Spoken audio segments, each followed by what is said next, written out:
तो चलिए आज सफर करते हैं महान कवि कालिदास की दुनिया में और जानते हैं उनके एक अमर संस्कृत नाटक के बारे में। ये एक ऐसी कहानी है जो ऐतिहासिक शुंग साम्राज्य के दौर में लिखी गई थी, पर आज भी उतनी ही दिलचस्प लगती है। तो आखिर ये कहानी है किस बारे में? इसे एक रोमांटिक थ्रिलर समझिए। जी हाँ, इसमें ड्रामा है, सस्पेंस है और ऐसा जुनून है जो आखिर तक बांध कर रखता है। ठीक है, तो चलिए अब थोड़ा और गहराई में चलते हैं।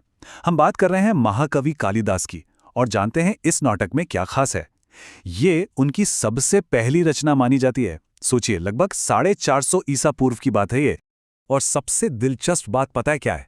ये कहानी सिर्फ कल्पना नहीं है, ये एक असली राजवंश पर आधारित है। राजा अग्निमित्र कोई काल्पनिक किरदार नहीं, बल्कि इतिहास का एक हिस्सा थे। इससे ना कहानी में एक अलग ही सच्चाई का एहसास होता है। तो सवाल ये है कि कहानी शुरू कहाँ से होती है? बस एक पल से।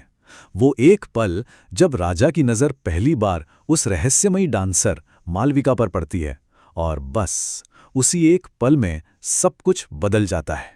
अब इस कहानी में आगे बढ़ने से पहले इसके किरदारों को जान लेना जरूरी है। एक तरफ है राजा अग्निमित्र जो प्यार में है, दूसरी तरफ है बड़ी रानी धैर्या जो ईर्ष्या में जल रही हैं, और इन दोनों के बीच में है हमारी हीरोइन खूबसूरत नर्तकी मालविका और उसकी राजदार दोस्त कौशल्या। सारा ड्रामा इन्हीं के इर्द गिर्द घूमता है। कहते हैं ना, पहली नजर का प्यार। पर यहां एक ट्विस्ट था। राजा ने मालविका को असल में देखा ही नहीं था, उन्होंने तो बस उसकी एक पेंटिंग देखी थी और बस उसी पल दिल दे बैठे। और यही वो छोटी सी चिंगारी थी जिसने आगे चलकर पूरी कहानी में आग लगा दी। यहां एक छोटी सी लेकिन बड़े मजेदार बात है। मालविका नाम का मतलब ही है सुंदर चूड़ियों वाली। मतलब उसके नाम में ही उसकी खूबसूरती छिपी है ना कमाल? लेकिन भाई, कोई भी बड़ी प्रेम कहानी बिना किसी मुश्किल के पूरी होती है क्या? नहीं ना। तो इस कहानी में वो मुश्किल थी बड़ी रानी धैर्या। उनकी जलन इस नए नए प्यार के लिए सबसे बड़ा खतरा बन जाती है। और बस यहीं से कहानी में असली तनाव शुरू होता है। एक तरफ राजा हैं जो छिप छिप कर अपने प्यार को पाने की कोशिश कर रहे हैं, और दूसरी तरफ रानी जो उन्हें रोकने के लिए किसी भी हद तक जाने को तैयार हैं। ये बिल्कुल एक शाही शतरंज के खेल जैसा है, जहां हर एक चाल बहुत सोच समझकर चलनी पड़ती है। तो अब सबसे बड़ा सवाल, आखिर ये मालविका थी कौन? एक मामूली सी दासी जिसने राजा का दिल चुरा लिया और एक ताकतवर रानी की नींदें उड़ा दी? आखिर क्या राज था उसका? और यही आता है कहानी का सबसे बड़ा ट्विस्ट। मालविका कोई आम दासी थी ही नहीं, वो तो असल में विदर्भ की एक राजकुमारी थी जो अपनी पहचान छिपाकर जी रही थी। सोचिए, इस एक सच के सामने आने से पूरी कहानी ही पलट जाती है। तो अब देखते हैं कि ये टकराव अपनी हद तक कैसे पहुंचता है। रानी अब एक आखिरी दाव चलती हैं। वो राजा को सबके सामने नीचा दिखाने और मालविका को हमेशा के लिए जलील करने के लिए एक बड़ा सार्वजनिक मुकाबला रखती हैं। और ये मुकाबला क्या था? एक डांस कंपटीशन। लेकिन ये कोई मामूली डांस नहीं था, ये प्यार, टैलेंट और पहचान का आखिरी इम्तिहान था। सब कुछ बस इसी एक मुकाबले पर टिका था। और जाहिर है, इस मुकाबले में विजेता सिर्फ एक हो सकता था। ये प्यार और इज्जत की लड़ाई थी, जहां हारने का मतलब था सब कुछ खो देना। दांव पर बहुत कुछ लगा था।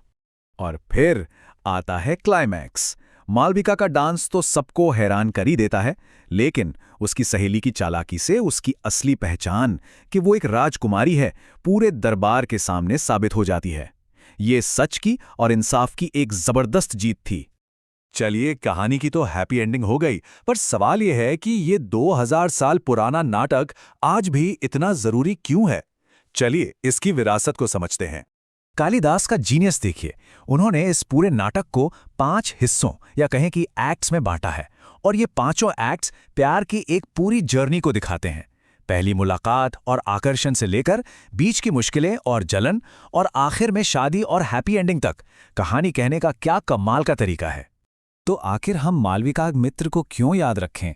पहली बात, ये कालिदास का सबसे पहला नाटक था। दूसरी, ये हमें शुंग साम्राज्य के इतिहास की एक झलक देता है। तीसरी, ये नाट्य शास्त्र मतलब इंडियन थिएटर आर्ट के सभी क्लासिक रूल्स को फॉलो करता है। और सबसे बड़ी बात, इसने संस्कृत लिटरेचर में लव स्टोरीज के लिए एक तरह से रास्ता बना दिया। तो अंत में ये सवाल उठता है, जब एक छिपी हुई राजकुमारी और एक शक्तिशाली राजा को प्यार हो जाता है, तो क्या उनकी कहानी एक राज्य की कला और इतिहास को हमेशा के लिए बदल सकती है? ये नाटक हमें दिखाता है कि कैसे प्यार, राजनीति और कला मिलकर किसी संस्कृति की पहचान को आकार दे सकते हैं।